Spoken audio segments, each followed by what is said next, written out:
We did that so beautifully here in the Women's Coaching and Consulting Council. So I have the great honor of introducing our chair and kicking off our Women's Coaching and Consulting Council meeting for this month in our council day. And it is just something I always have tremendous joy in doing. Kathleen Caldwell is the chair and the founder of this council with C-Suite Network, and she creates a space of joy and purpose and connection and meaning. And I can't think of anything better or more important in terms of how we as business leaders, as coaches and consultants, lead ourselves, side by side. And also provide that energy and support, inspiration, and accountability for those that we're helping to see their success. So Kathleen Caldwell, she's the CEO of Caldwell Consulting Group.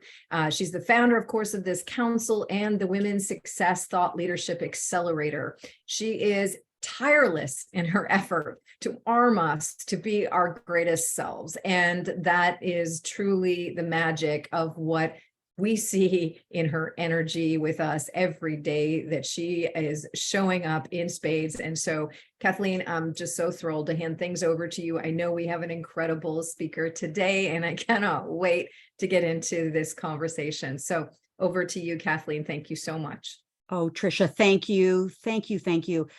Sisters, brothers, let's take ourselves off mute and give Tricia a big round of applause. Thank you. We're acknowledging you, Tricia. Yeah. Wow. Just a demonstration. We all need our wing women and wing men, don't we? Yeah, of supporting. So this is great.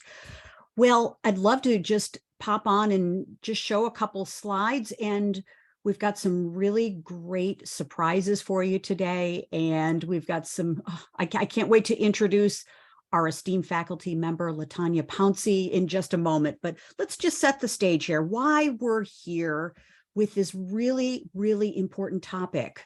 And just give me a little thumbs up if you can see the screen. Yeah, beautiful. Thank you. So our topic is so timely. And LaTonia and I have been speaking about this and planning this for quite a while. And really today's focus is on bringing value and giving us not only education and learning, but also some insights. So I promise you just a couple slides here, but LaTonia and I have a really nice way about going about this. And we're going to get the conversation going in a very interactive way. So again, thank you, Tricia. Ben, love you, CEO, C-Suite Network. Golly, longtime friend, longtime colleague. If you're not yet connected to Tricia Ben, this will be a delight in your life to do that. So I highly recommend connect with Tricia on LinkedIn. And again, I'm Kathleen Caldwell.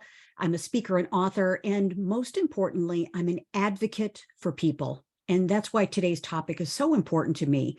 And so before we get going, I'd love to just do some quick shout outs, because in our council, this is what we do. We promote, showcase, highlight, and give you a platform. You know, in life, we all need a boost, don't we? And so our council really does that. So big shout out to Michelle McGlade, who did a program, powerfully choosing what's next for you. By the way, everything's on our YouTube channel. We had a great back to school biz boot camp. Sheila Anderson talked about how to enrich your personal brand. That was a tremendous program. Christina DiGiacomo talked about how to get more fellows into your business. She has got a council exclusively geared toward men, and it's quite extraordinary. So check that out. Catherine Sellery, as you probably know, is the leader and the founder of the Conscious Parenting Revolution. Whoa, doing major things and launching a whole new TV network with the founder of E! Entertainment. Catherine's doing amazing things, really terrific. And of course, our very own, as all of our faculty members, Deb Creer, talked about how to turn turmoil into triumph and purpose. That program was so moving, sisters and brothers. It was just awesome. And of course, it's on our YouTube channel. And of course, a big shout out to all of our, we could do the whole program on what we're up to as a council, but a big shout out to our sister, Cindy Watson. She's got a new book that's released, Art of Feminine Negotiation. And our very own sister, Carol Kammerer. She keeps loading up the awards, Carol. Love this, for your LinkedIn for the Savvy Executive book. And our wonderful Nancy Gear Nancy has got a new book that she's working on the cover and finalizing it, but it's all about bundling your brilliance. So Nancy Geary, so happy for you. And so little shout out for all of our sisters and brothers in our Women's Coaching and Consulting Council.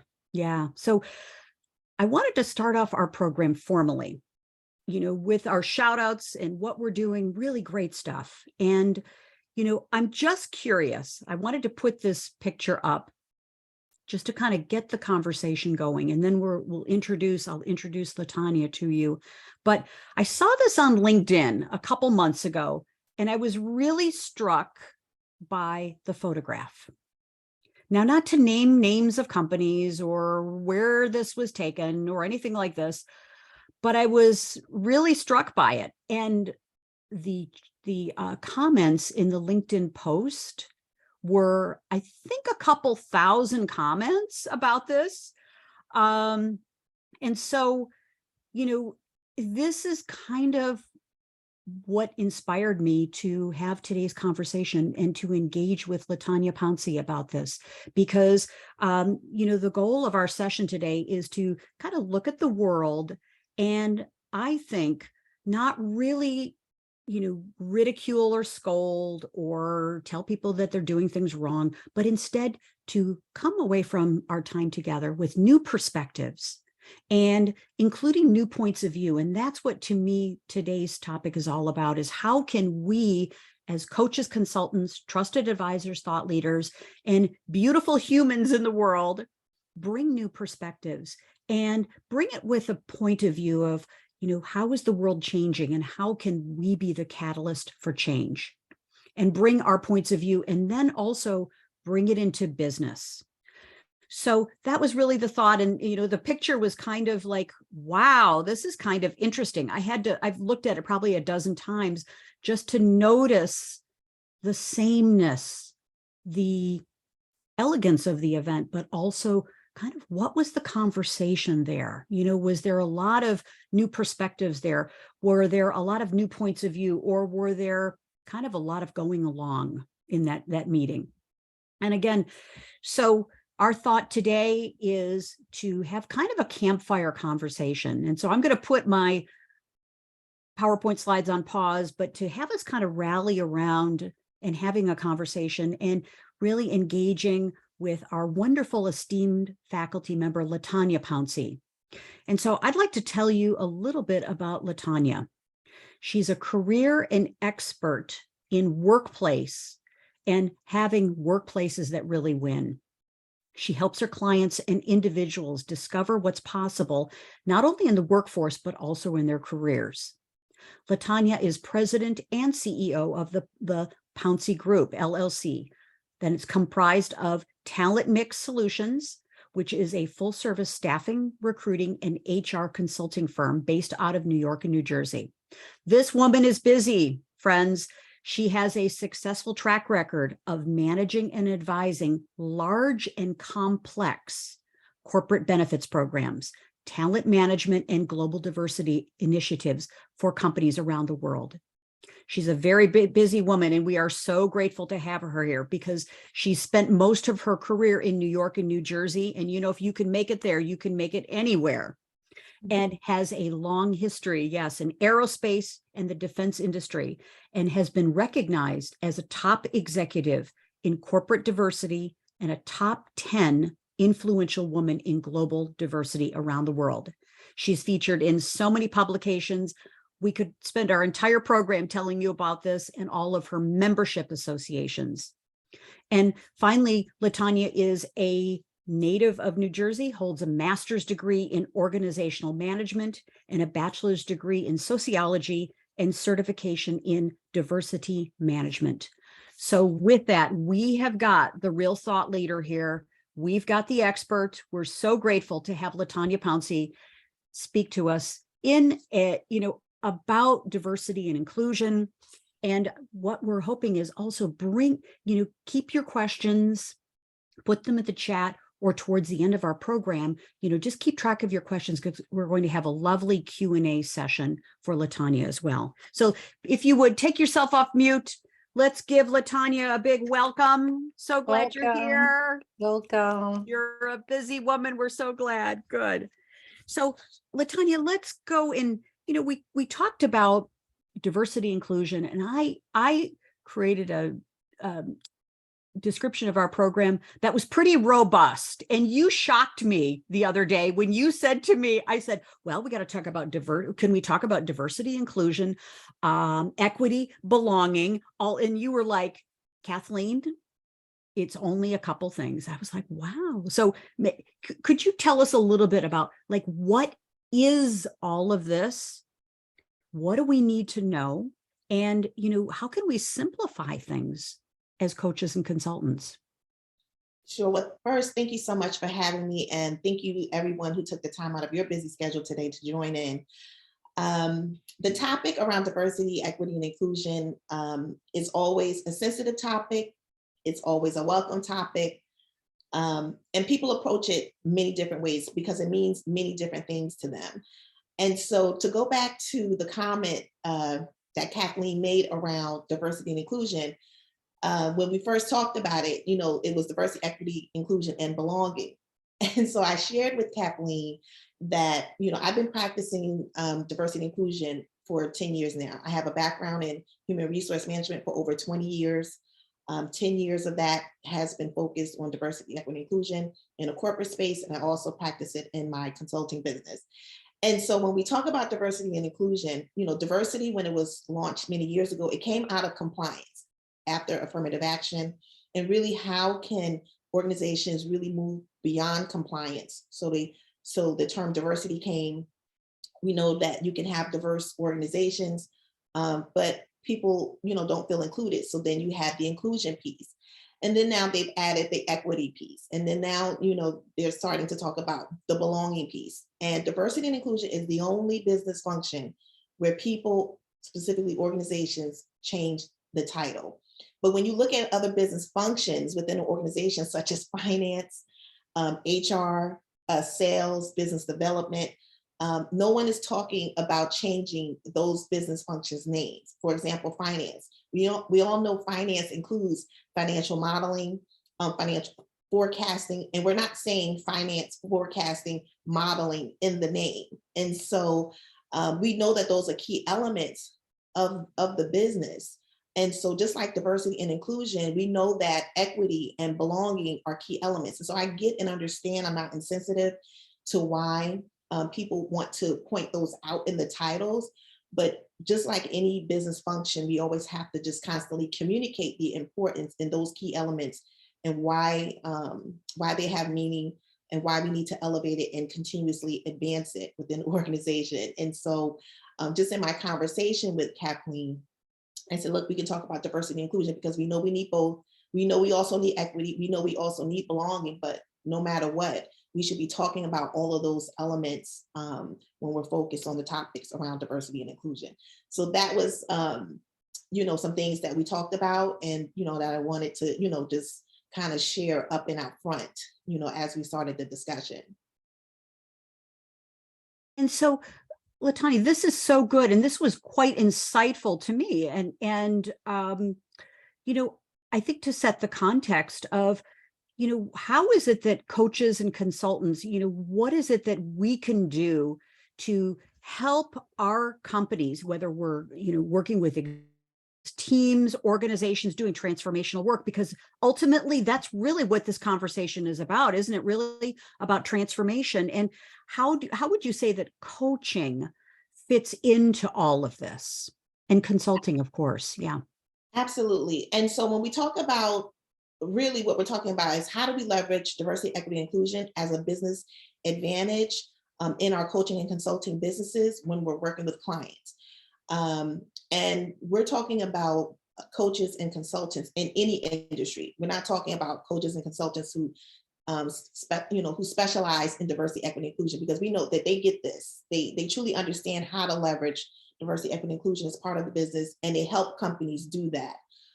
As well as, but this is really all other industries, coaches and consultants in all other industries. And also if you're a coach and consultant within an organization, regardless if you have that title or not, if you're a leader within an organization, you really serve in a coaching and or consultant capacity, right? And your clients are your matrix partners, your business partners, whether they're in a division, a segment, working out in the field. If you're servicing them, they're your clients, right? And so really coaching really has great advantages when it comes to leveraging diversity, equity, inclusion, because in that space, we're really asking the questions, right? As a coach, you're asking your organizational leaders and the people that you're working with, those key stakeholders, questions about what it is that they need to transform, what it is that they need to get to the next level. You're helping them to get the answers, for themselves. And, but you're also really there to help them to see what's not there, to see, what resources that they have and that they can leverage from a diverse and inclusive perspective. But then where are those gaps at, right? Getting them to see that before you really dig in to that consulting part, but really helping them to ask the questions and do the assessment themselves first, and then providing them with the tools and the resources that they can use to assess, where those gaps are. I love to always start with a SWOT analysis, and many coaches and consultants, regardless what your industry is, they use that tool. Many organizations are very familiar with it because they use them themselves, but it's always a great tool to use to start where you can see the gaps. And so where you can see, where you have diversity, where you have inclusion, where's the equity and access, but then, what's missing, right? So you can really fill in the gaps. And that really comes in because no matter what you do, what your specialty is, the key component that you're always going to touch and work with in any organization, in any consulting and coaching arrangement is talent. Every coach and consultant is going to touch talent, regardless of what your specialty is, regardless if you're an internal coach or an external coach. That is the key component there. And so it's important that you understand who your stakeholders are and that you're assessing the organization to make sure that when you're working with the teams, that they're diverse. And if they're not diverse, helping the organization to understand, going back to the picture that you shared just a few moments ago, making sure that they're bringing diverse perspectives to the table. So as a coach and consultant, you're being brought in to help the organizations transform. In order to transform, we have to change our mindsets and our behaviors, right? So in order to do that, we need to make sure that the individuals around the table are diverse, that they're coming from different departments, different backgrounds, different educational functions, different levels within the organization. It's not necessarily has to be, the top leaders, because a lot of times when we're working in team environments and when we're moving, trying to advance and do transformations, a lot of times we have the same people at the table. And so that causes groupthink. And so we need to be mindful of that. And as a coach and a consultant, and particularly coaching, when you're coming into an organization, you have an obligation, or you should have an obligation to assess that and then ask those questions of the organization so they can then assess it, so they can make sure that they're bringing in the right group and teams in order to make that transformation happen. Really powerful, LaTonia, really powerful. And, I think, we also, many of us have made the jump to the business case for diversity and inclusion. We are we're forward-thinking thought leaders here on this call, and we know our wonderful people that are watching the replay are. But how would you then, maybe if we take a step to the side, LaTonia, and talk about maybe even some fundamentals about what is the business case, what are the advantages for companies that embrace this and actually walk the talk? Sure, I'm absolutely. throwing you a little curveball here, LaTonia, but you got this answer, of course. Yeah. Sure. At this point in 2022, there are so many studies and research reports that have been put out over the years, from McKinsey, from the Pew Research, from Gallup, the big think tanks, medium and large. You go out there, the conference board, there's just tons of information that's available that shows why diversity and inclusion matter, and why organizations who really have diverse and inclusive leadership teams, board of directors, those are the companies who are really thriving and advancing and growing, because they increase revenue, market share, productivity, engagement, and all of those things create thriving cultures and environments, and it contributes to the company's brand, right? So if you have a thriving culture and brand, and when employees in an organization see, right, that there's a place for them to thrive and advance within the organization, then they're going to share that with others to say, hey, come and work here, because there's a career path. When career paths are available, they will want to stay, within that organization, because they see that there's a place for them to go. And also they see in other individuals who look like them, right?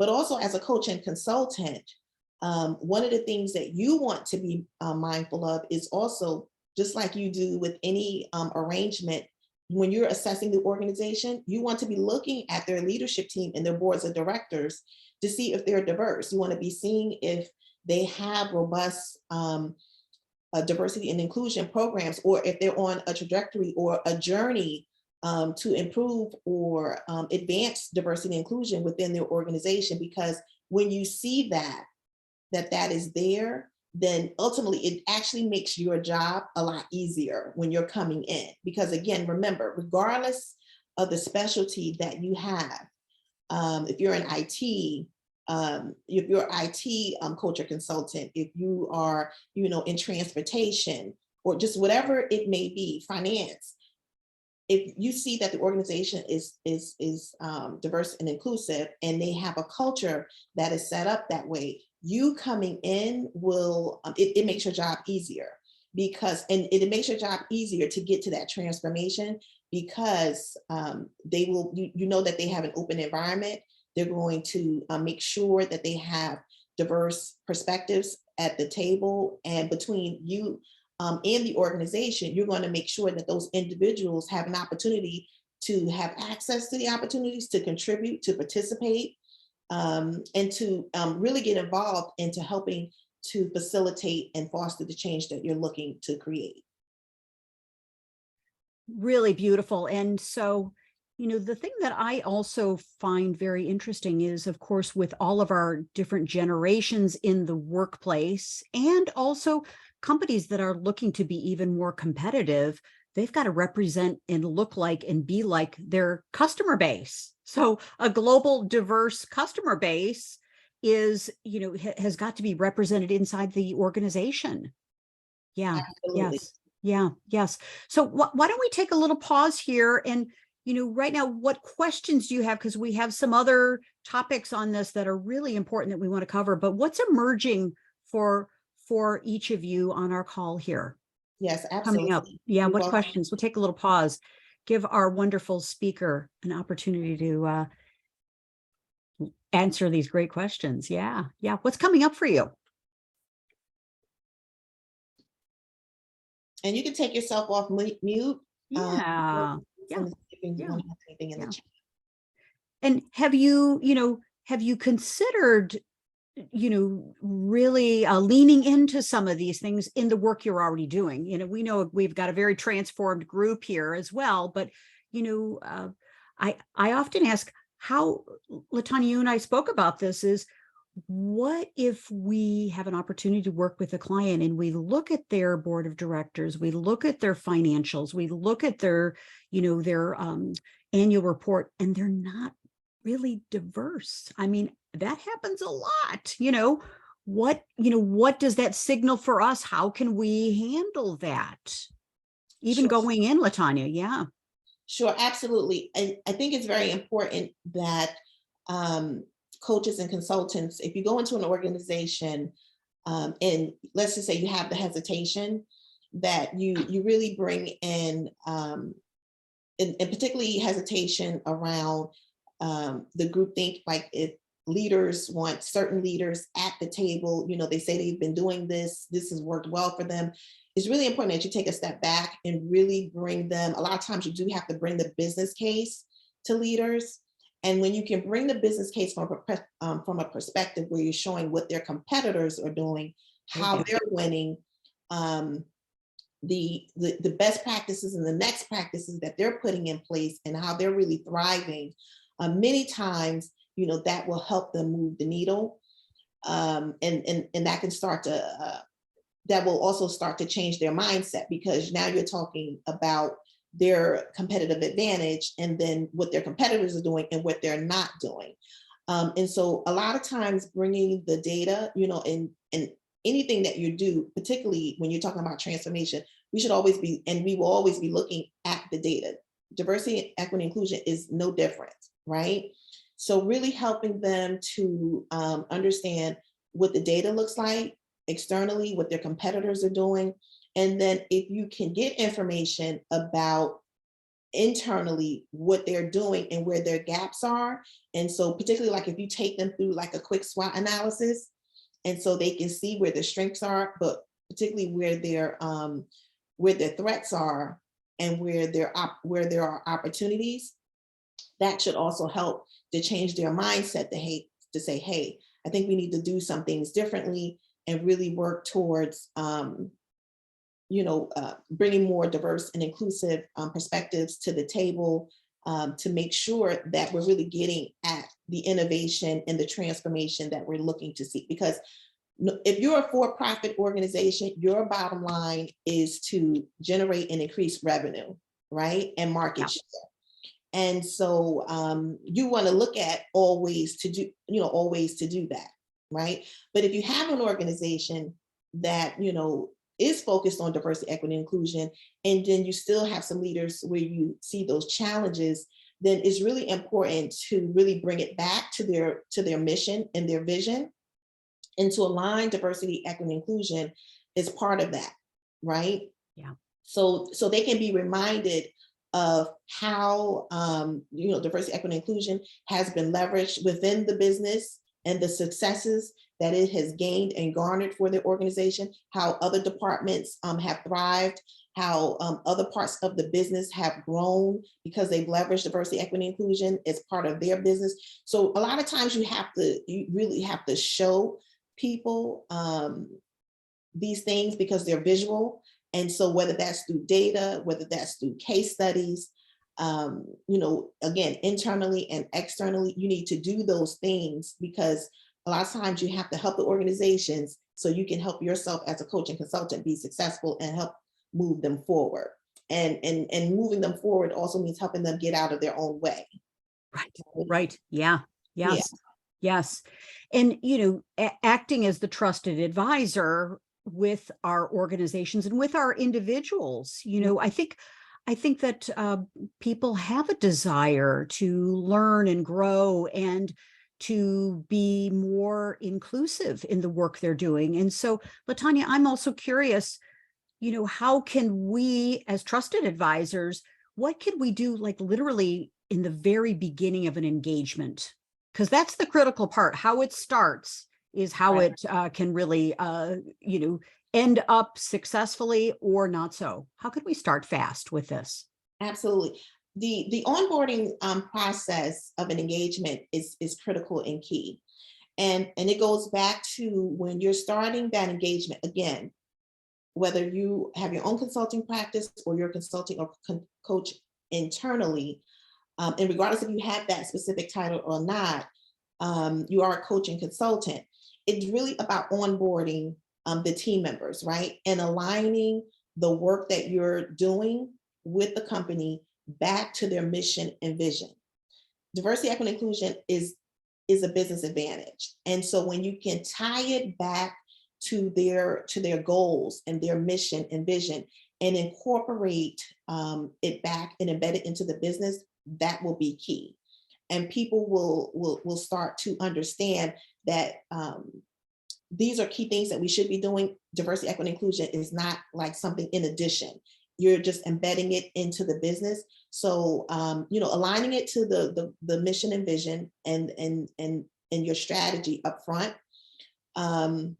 Making sure that the team that is being pulled together is diverse and inclusive. And as far as, bringing that group together, making sure that once they are together, making sure that everyone feels that they have a say and that they feel valued and that they can contribute, to the project or the transformation overall, right? Because many times you're looking at, maybe a 3-month engagement or longer. So it's important to make sure that you have the right stakeholders at the table. If you don't, make sure that you're asking the organization questions about, what other individuals should be considered and brought into the project, and and provide examples as to why, and the benefits as to why they should be bringing in these other perspectives, and how they can bring true value, to the overall coaching engagement. So, and then really understanding the team dynamics, right?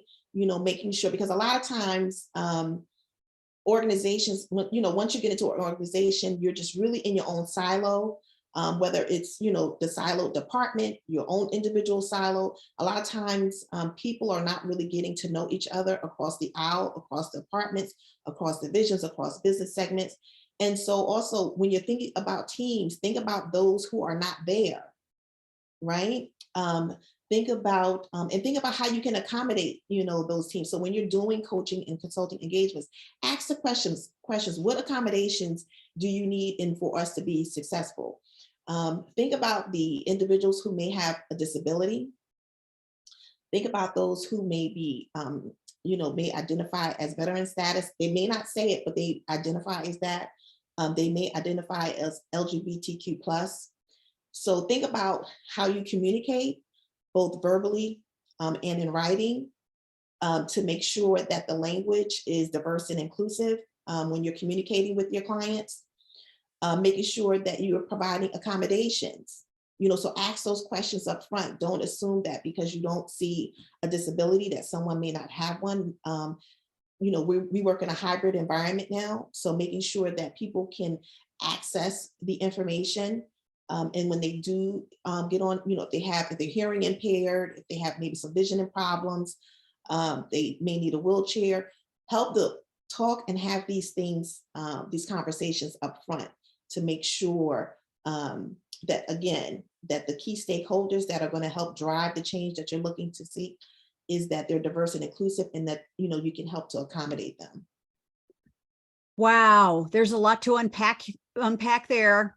And I think, yeah, it's awesome. It's just great. And so, one thing that's also emerging among many things is, the curious question about, for our own businesses as business owners, for ourselves, how can we create more, diverse and inclusive cultures within our business, whether it's partners, whether it's, of course, clients, whether it's, affiliates and all of that. So, the curious question is, are we walking the talk as well?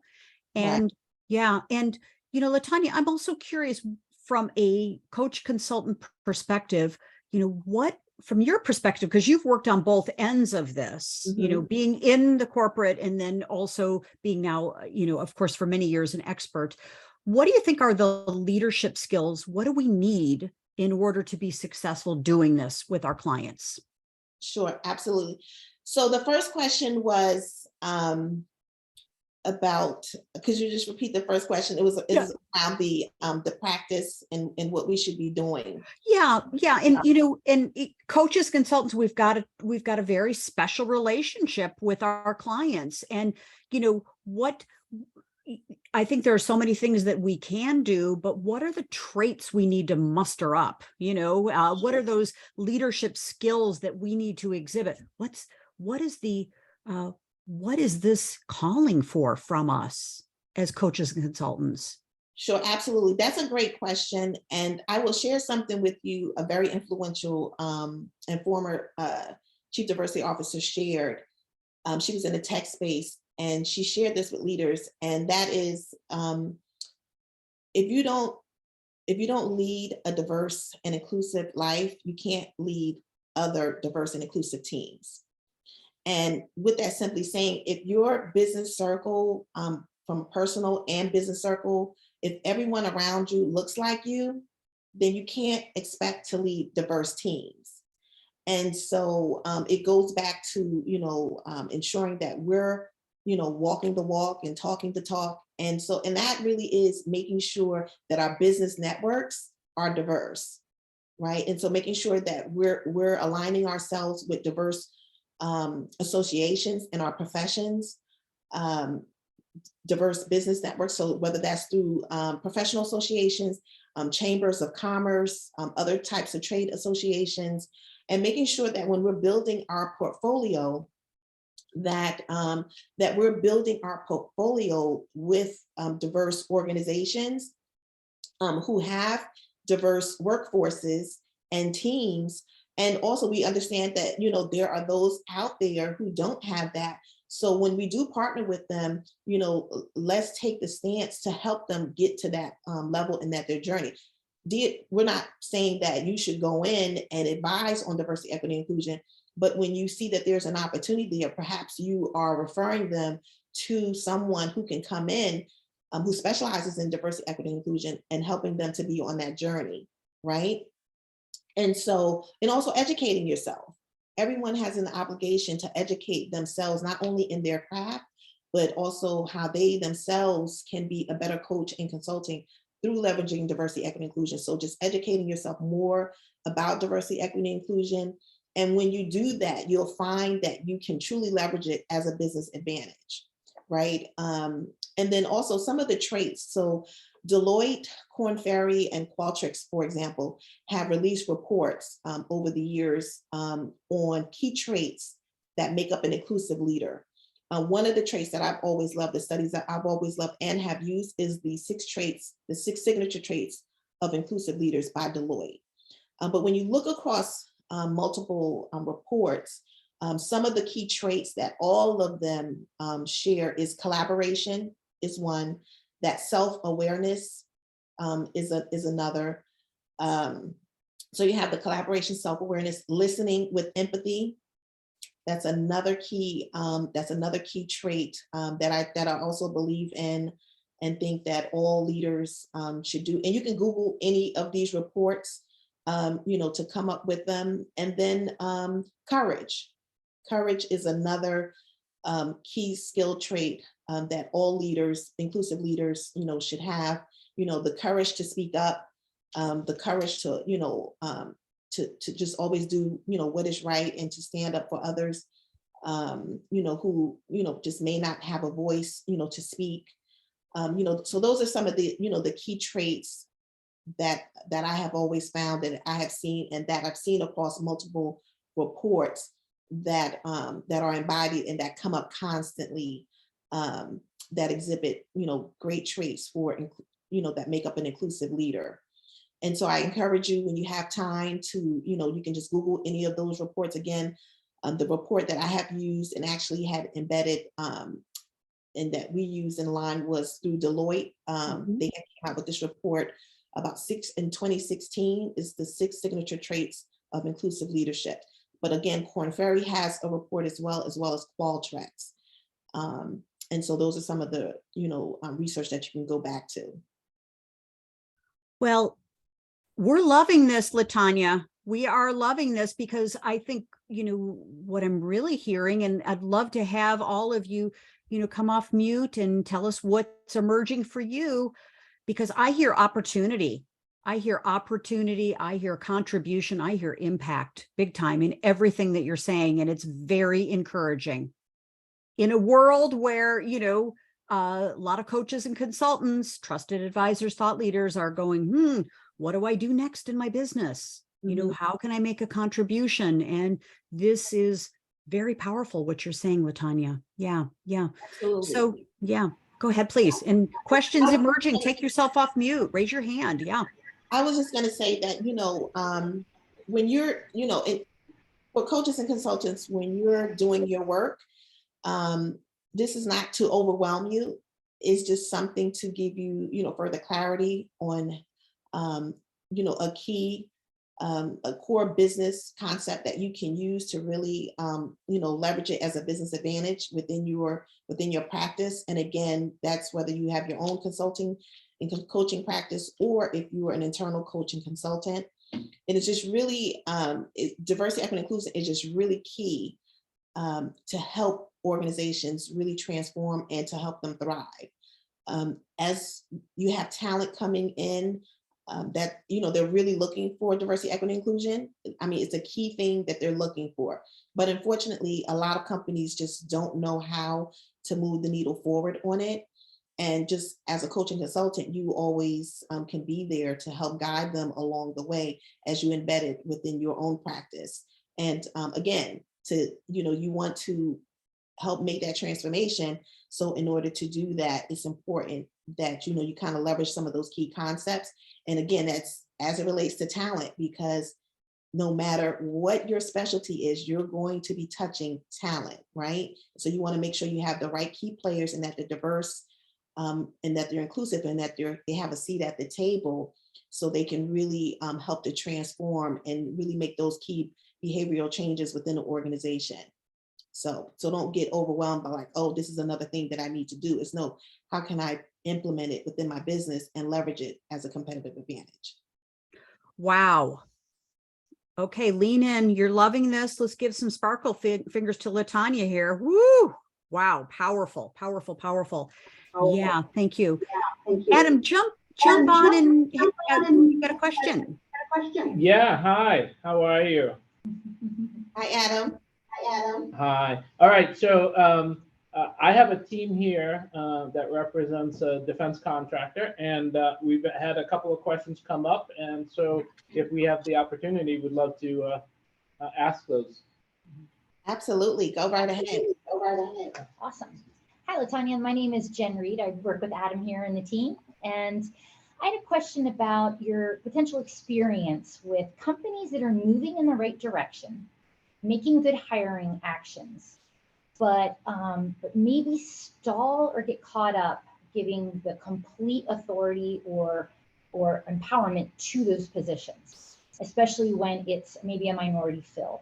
How do you, in your experience, have you helped companies break past that point?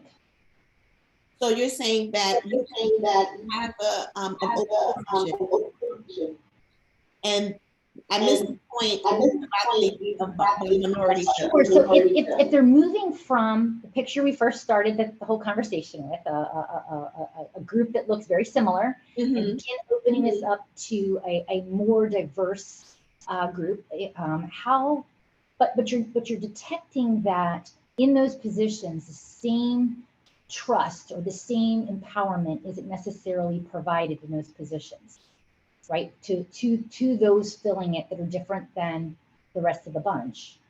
How do you help companies empower those individuals? Like, how do you help them recognize you pick this individual for their qualifications, for their reasons, but now you have to go ahead and let them do the job, right? How do you help them through that? Sure, absolutely. So now you hired them and they're on board, but now you're running into challenges as to really allowing them to really thrive and do their work. Okay, so yeah, thank you so much for that great question. So one of the things that that organizations have to do is that we have to let talent come in and thrive, right? That's easier said than done. And so it's really important that if the position is, whether it's new or if it's an existing position, when individuals come in, I think it's important that we onboard new talent the right way, right? Again, sharing what our mission, our vision, and our values are. Again, showing what are the outcomes that we're looking to achieve.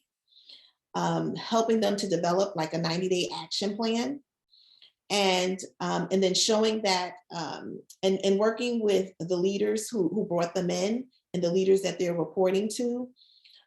So I guess that they can get to a comfortable place to see that, this person, is really coming in. They want to do a good job. We want them to do a good job, and we want them to succeed. But also, it's important to ask the individual who has the hesitation, what is it that is holding them back from really letting go to allow this person to thrive? Because at the end of the day, we all have to be reminded that, that no matter who comes into the role, that we owe them an opportunity and an access to thrive in the role, right? And so we have to give people opportunities, and we have to remind them, just like when you came in the role, you were given the opportunity to thrive and to grow in the role, right? So sometimes that person has to be coached and advised. And because if you don't take the time to step back and advise the people who may be hesitant and holding others back, then the individual that you brought on is going to be held back, but also the work that you brought them in to do is going to be held back as well. So we have to have the courage to step up, and maybe it's not ourselves that is actually coaching them. Maybe we have to have the courage to go and talk to others who can coach them. But we have to have the conversations with them to understand what is it at the core that is preventing them from allowing the individual to thrive. So what is it? Is it that they don't want to let go of the work? Is some of the work theirs that they don't want to let go of? Is that the reason? And if it is, let's work together to maybe do like a slow approach, but they have to understand that this person is coming on. We have expectations of them, just like you have expectations. And again, we have to remember the goals that we're trying to achieve individually as well as collectively in order for all of us to win. Because otherwise, you're bringing people into the organization and they're coming in to be set up to fail, and we don't want that. So we have to look at how do we coach those individuals and really get at the core as to what is preventing them from letting go, and to really helping the individual in the organization thrive forward. So I hope that kind of answered the question. If not, please, let's dive into it again.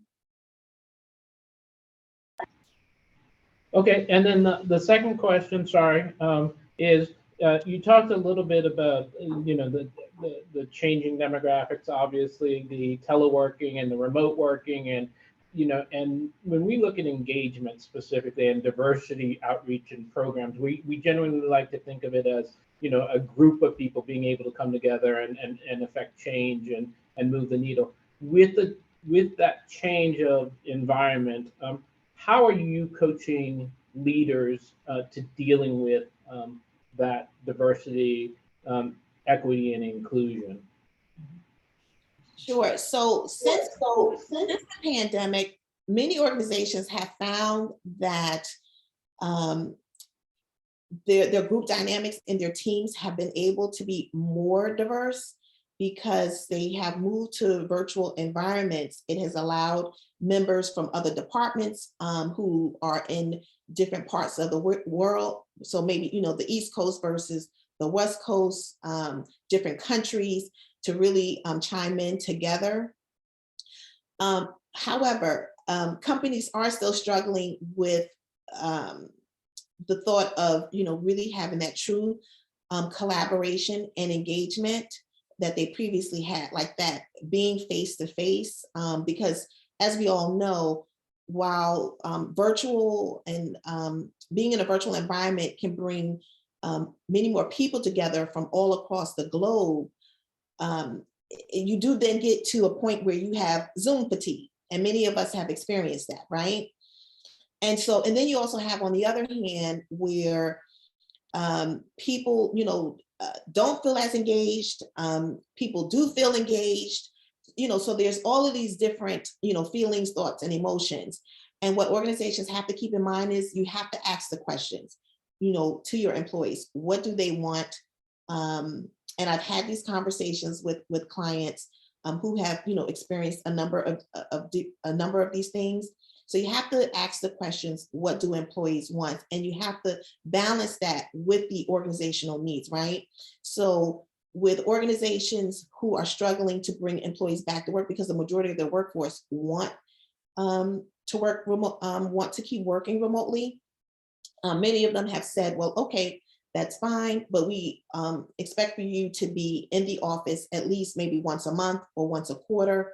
And one of the things that I have encouraged, if you have a completely virtual workforce, is to really require your teams to come together at least maybe quarterly or twice a year for collaborative and engaged work environment. So it's like maybe a full day, 2 days, or maybe even a week.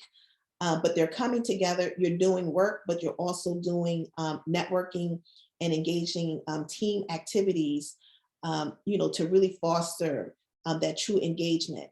And you really have to, again, continue to ask the question of what the employees' needs and wants are and manage that with the organizational needs. It has to be a balance, and it has to be a win-win for the organization as well as the employees, right?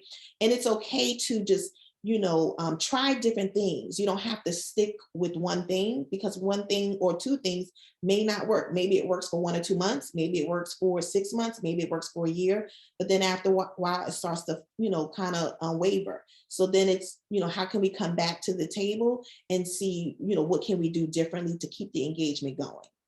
Did that answer your question?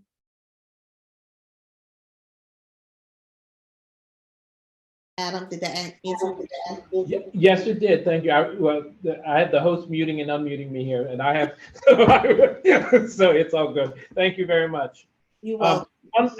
And then one final question was, Sure.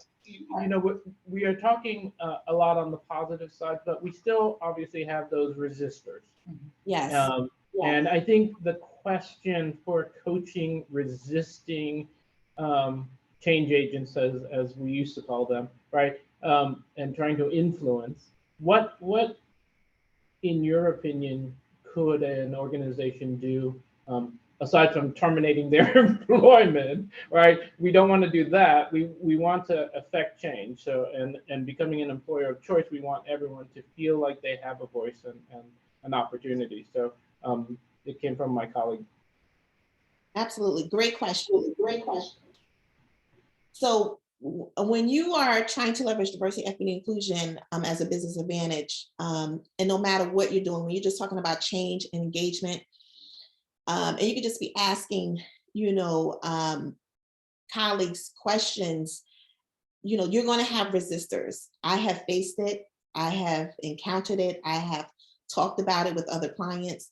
And so when it comes to change and transformation, you're going to have people who resist it, because there's many people who just simply just don't like change. They just don't like it. They don't like the feeling of it.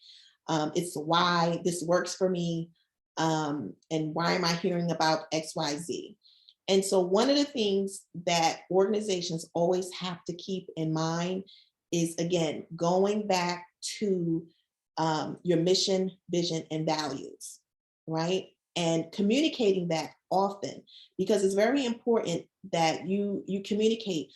You're not trying to change an individual and who they are, but it's important that you understand that when you come into work for XYZ organization, this is our vision, mission, and these are our values, and this is what we stand for as an organization, right? And so sometimes you will have to take a stance where you have those conversations one-on-one, and you give them an opportunity to, share their perspectives and their feedbacks, and, ask them, what are some of the things that, they would be interested in participating in within the organization. Allow them the opportunity to share some of the things that they would like to engage in or create, for example.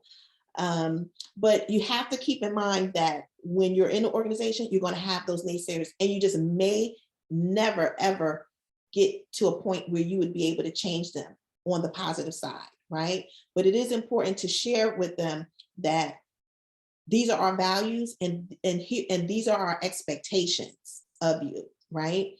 And so as you're moving along, and particularly if you have someone who's, you know, part of a team or project, and they're, you know, they're very resentful, a lot of times what I have found is, you know, as you continue to go along and celebrate your small wins, it's important to celebrate the small wins along the way.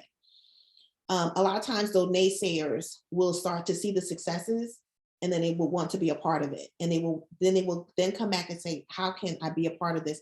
How can I support you? What do you need from me? I have seen that. I have seen that happen. And a lot of times you will have silent cheerleaders. Okay. Those who don't appear to be supportive, once they really start to see you and they start to see the change happening around them, they start to get on board, and they will start to cheer for you and root for you. I have seen that also. But for those who truly just, you know, have a stance, you have to just stay true to the values of the organization and share, this is who we are, this is how we're moving forward, and we need you to get on board. And again, if it's an issue where you think you may need to involve, if it could potentially be a legal liability, then that's when you need to, you know, bring on your, you know, employment attorney if it's an employee issue, where necessary. But a lot of times, you know, they just may not want to get on board, but they're just happy to do their work, right? And we want them to do their work, but we also want them to thrive. So maybe they're just thriving in other ways, as long as they're aligning to the mission, values, and goals, and they're not being disrespectful, because everyone, no matter who you are, when you come into the organization, is obligated to feel safe. And as coaches and consultants, we should always be creating safe spaces to have authentic conversations from anyone, and we should be able to help guide those conversations and bring in resources where necessary. But at the end of the day, it's about changing the mindsets and the behaviors, but we want to always do that respectfully. And so we may not agree on everything, but we can have the conversations respectfully. Whoa, fabulous. Okay, sparkle fingers for you. We're going to wrap up here. And LaTonia, you'll take questions, of course. I think we have your contact information. I thought we put it in the chat, but we'll make sure on LinkedIn we've got your contact information and follow up with you. Be sure Absolutely. to get connected with LaTonia. This was fabulous. Yes, I can be found on LinkedIn. I know that we're a minute over the top of the hour here, but I can be found on LinkedIn.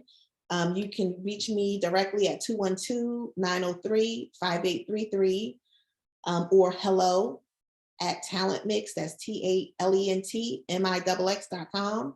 But again, you can just find me on LinkedIn. If we're not connected, you can always send me a message there. I would be happy to speak to any one of you in more depth about any of your, you know, concerns or the topics that we discuss. Okay, we'll say hello to you. That's wonderful. Very good. Okay, good. So sparkle fingers, this was awesome, wasn't it, LaTonia? Thank you so much. This was so great. That's really great. So put in the chat, and you know, what was your biggest takeaway, and what did you enjoy the most about our time with LaTonia Pouncey? Because I want to just finish up here and just put a little bookend on our time. Thank you so much. Really, really great. And you know, as we complete our time, boy, we could have had more time today, and we might even do a little follow-up, LaTonia, on this. It sounds good. I'm gonna thank you. Yeah. I know everyone has to run to another meeting. Yeah. So we'll finish up here. So, you know, I always love to just take a moment and think about what's your biggest takeaway, and you know, what are you going to do as a next step? And we want to just take a moment and, of course, welcome our newest esteemed faculty members in the Women's Coaching and Consulting Council, Trisha Bright and Gloria St. Martin Lowry, fabulous, really smart coaches and consultants. And of course, as we complete our gathering today, we always have something next for you. You know, we've got the Saturday morning Women's Success Circle. Oh my goodness, great topics, great conversation, 27 minutes, because 27 is all about new beginnings and new opportunities. So come join us. And of course, we have got our very first Gent Award coming up on November 17th at 5 p.m. Eastern. Generous, enthusiastic, notable, and tenacious in our Gents support of women coaches and consultants. And this, we're celebrating International Men's Day on the 17th. The Global International Men's Day is on the 19th, but we're getting a little head start on it. So in the chat, you can go ahead and use our link and get connected to all of our events. And you can find everything at C-Suite Network. So thank you. We want you to come and celebrate. Our 2 gents are being announced tomorrow at Friday Celebrates. You want to be there to hear about our gents. Big thanks to LaTonia Pouncey. Oh my goodness. Glorious time. You are such an expert. You are so committed to transformation and making a positive difference in the world, LaTonia. And we so appreciate you for this. So thank you for that. And the world needs us to shine. Ladies and gentlemen, we've got to bring our bright light. The world needs us. And so the call to action is come join us in the C-Suite Network Women's Coaching and Consulting Council. We want to promote, showcase, highlight, and support you in the work you're doing and schedule a one-on-one. I put it in the chat. Just go to calendly.com and put in Kathleen Caldwell. Let's have a conversation about what's next for you in your business and your career. And so with that, thank you. Thank you. Glorious time. Big Thank hugs, you. big kisses. Thank you, LaTonia, again. Really powerful, great conversation. Lots of love to each of you. Take yourself off mute. Let's say goodbye now. Bye-bye. Bye-bye. Bye. Thank you. Bye. Bye. Bye. Thank you. Bye. Thank you. Bye.